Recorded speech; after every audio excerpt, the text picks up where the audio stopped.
L'actualité diplomatique a une fois de plus été secouée par une décision radicale du président algérien Abdelmadjid Tebboune.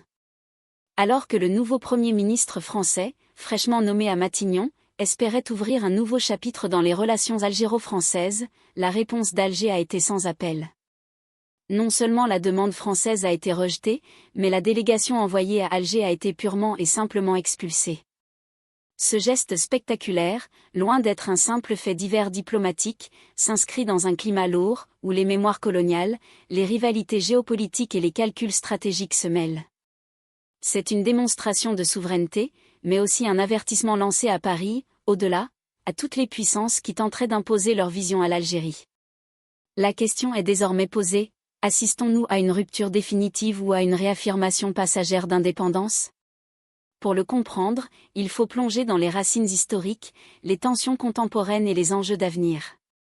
Les relations entre l'Algérie et la France ne peuvent se comprendre sans le poids de l'histoire. 132 années de colonisation ont laissé des cicatrices profondes. La guerre de libération, achevée en 1962, a forgé dans la mémoire collective algérienne un sentiment de vigilance permanente vis-à-vis de toute tentative d'ingérence extérieure. Depuis l'indépendance, chaque initiative diplomatique venant de Paris est scrutée à travers ce prisme historique. Les excuses tant attendues pour les crimes coloniaux n'ont jamais été formulées. Les visites présidentielles, les déclarations symboliques, les commissions mémorielles n'ont pas suffi à apaiser une mémoire encore vive. Pour Alger, toute main tendue de la France cache souvent une arrière-pensée. Coopération économique ? Influence politique ? Contrôle des ressources énergétiques ? L'Algérie, forte de son indépendance chèrement acquise, reste sur ses gardes.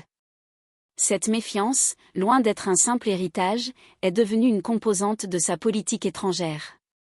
Et c'est précisément dans ce contexte qu'est intervenue la tentative du nouveau Premier ministre français. La décision de Tebboune ne peut être dissociée du contexte international. L'Algérie se trouve aujourd'hui au carrefour de plusieurs crises régionales. Au Sahel, la France a perdu une grande partie de son influence, chassée du Mali, contestée au Niger, marginalisée face à la montée en puissance d'alliances régionales comme l'AES, Alliance des États du Sahel. Dans le bassin méditerranéen, l'Algérie renforce ses partenariats avec l'Italie, la Turquie, la Russie et la Chine, dessinant une nouvelle carte d'alliance qui échappe à Paris. Sur le plan énergétique, la guerre en Ukraine a renforcé l'importance stratégique du gaz algérien, notamment pour l'Europe. Face à ces évolutions, la France voit son rôle réduit et cherche désespérément à rétablir son influence auprès d'Alger. Le nouveau Premier ministre, en venant avec une délégation, espérait convaincre Tebboune d'ouvrir un dialogue autour de la sécurité, de l'énergie et de la coopération régionale. Mais cette tentative s'est heurtée à une Algérie plus affirmée que jamais. L'arrivée de la délégation française à Alger avait été présentée comme un geste d'apaisement. Le nouveau chef du gouvernement français, conscient de la fragilité des relations bilatérales, voulait montrer une volonté de dialogue. Plusieurs dossiers étaient sur la table, la lutte contre le terrorisme au Sahel, la coopération énergétique, le dossier migratoire et les échanges universitaires. Mais, dès les premiers instants, l'ambiance a été glaciale. Les autorités algériennes ont estimé que la France ne venait pas discuter d'égal à égal, mais cherchait à imposer ses priorités. Les demandes jugées intrusives, notamment sur la sécurité régionale et les flux migratoires, ont été perçues comme une tentative de mettre l'Algérie sous tutelle. Très vite, la patience d'Alger a atteint ses limites. Ce qui devait être une rencontre de réconciliation s'est transformé en confrontation larvée, où les sourires diplomatiques ne suffisaient plus à masquer la tension. Lorsque la délégation française a insisté sur ces demandes, la réponse d'Abdelmadjid Tebboune a été tranchante. Selon des sources proches du palais d'El Mouradia, le président algérien aurait rappelé que « l'Algérie est un pays souverain, qui n'accepte ni le chantage ni l'ingérence ».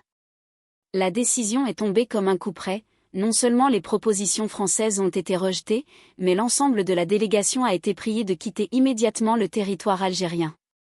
Un geste d'une rare fermeté, rarement observé dans les usages diplomatiques contemporains. Pour Tebboune, cette décision était nécessaire. Elle visait à envoyer un message clair, l'Algérie n'est plus disposée à jouer le rôle de partenaire mineur dans une relation déséquilibrée. Elle entend désormais être considérée comme une puissance régionale indépendante, capable de tracer sa propre voie. La nouvelle de l'expulsion a immédiatement fait le tour du monde. En France, les médias ont parlé d'un « camouflet », d'une humiliation pour le nouveau Premier ministre. L'opposition politique a saisi l'occasion pour critiquer l'impréparation du gouvernement, tandis que certains responsables ont appelé à revoir en profondeur la relation avec Alger. Dans le monde arabe et en Afrique, la décision de Tebboune a été accueillie comme une démonstration de force. Plusieurs analystes ont salué le courage de l'Algérie face à une ancienne puissance coloniale.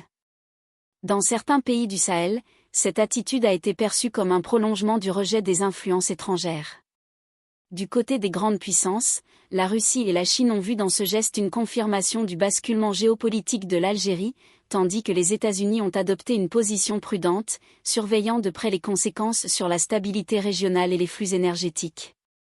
Cette crise ouvre une ère d'incertitude dans les relations algéro-françaises. Sur le plan économique, plusieurs projets risquent d'être suspendus. Les entreprises françaises, déjà concurrencées par les italiennes, turques et chinoises, pourraient perdre encore davantage de terrain.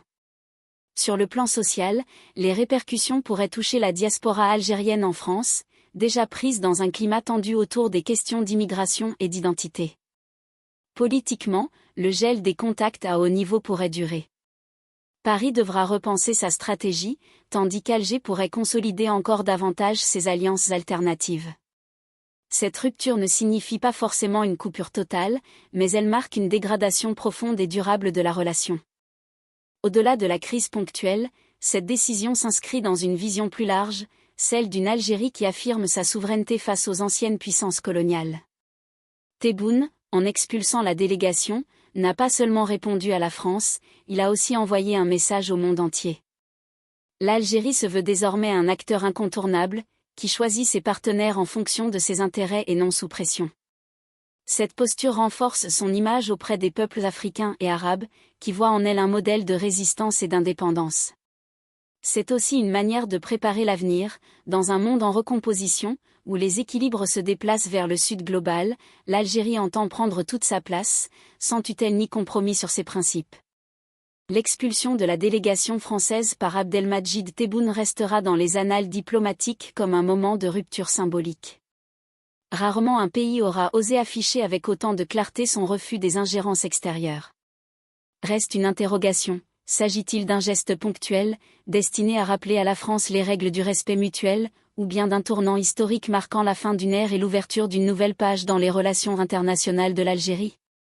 Quoi qu'il en soit, le message est passé. L'Algérie ne plie plus devant les pressions, et son président vient de rappeler au monde entier que la souveraineté n'est pas négociable.